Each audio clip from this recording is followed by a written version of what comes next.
We're here with Rachel Sorna after the first round of the Steeplechase NCAAs. Got second in the heat. How'd you feel out there? I felt pretty good. It's kind of a big question mark, like what was Emma going to do? Is she going to sit? Is she going to go? So that kind of, we had like multiple plans based on, what she was going to do. But when she went, it was like, okay, I think I've just become comfortable this season running from the front. So I was like, I'm just going to do that.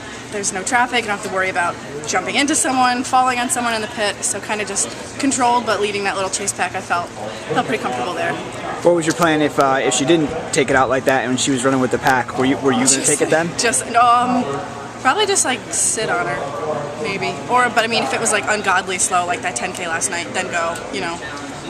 Just because in a steeple, bunching up is just like a logistical nightmare.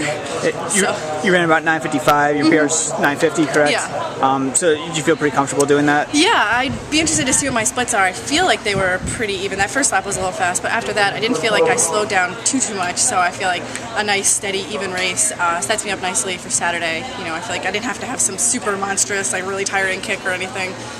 So I feel good going into Saturday. How do you approach, clearly Emma Coburn's, strong favorite. She's, made the Olympic team. Yeah. Her PR's very fast. How do you approach a final like that where, pretty much everyone else is almost kind of racing for second? I mean, do you still try to, dream about getting first? How do you approach that? I mean, I don't think you can completely get rid of the dream. I mean, God forbid she fell. Not that I would ever want her to, but just yesterday I watched in the men's steeplechase, I think the number 2 seed just completely was submerged in the pit. I was like standing right there and I was like, oh my God. My mom was like, honey, I wish you didn't see that. I'm like, it's fine, Mom, it's fine. But like things like that happen, so I feel like, you can't discard anything, but at the same time you have to respect the fact that like she's incredible. So if it is just a race for second, then I will, race to the death with those girls right there, So we'll keep her in our sights, but like she's incredible, and I think the rest of us, we all kind of, understand that you have to respect what she's done, last year and so far this year. So if she takes it again, kind of like today, you think maybe you'd have similar strategy? Yeah, something like that. Just let her go. So as awesome as it would be to run 9:20, I don't think I'm quite ready to do that yet. So we'll see what happens. All right. You have a couple messages on your arm. Oh yeah. I think those are I was like, I think they're Sharpie. They're Sharpie. The first time I put them on there, my mom was like, "Those aren't tattoos, are they?" I'm like, "No, Mom, they're Sharpie. They come off." But patience and strength are the words I try to live my life by, and they also just so happen to be really applicable to a steeplechase.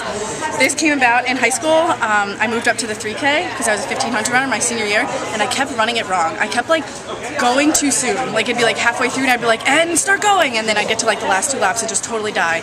And this happened like 4 races in a row. I ran like 10:30 over and over and over again. It was driving me insane. My coach was like, you need to have the patience to know when to go and the strength to do it when you should. So at the state qualifier, I was like patience and strength, and like the whole race I spent like half of it in like last place, and I was like, just be patient. And then like finally I was like moving up, and then I finally like made my move, and I was like, okay, it worked, and I ran like 10:16 and made the state meet. So that's patience and strength. This is Nanny. My grandmother passed away in December, so I just like to keep her with me. And then positivity, smiles, and then after watching that kid yesterday, there are no guarantees. Just because I'm the 2nd seed in the race, the 3rd seed overall, doesn't mean that it's going to be a cakewalk, doesn't mean if we broke it away that you've got it. So just to never be complacent, because strange things happen in the steeplechase. So, yeah. Thanks,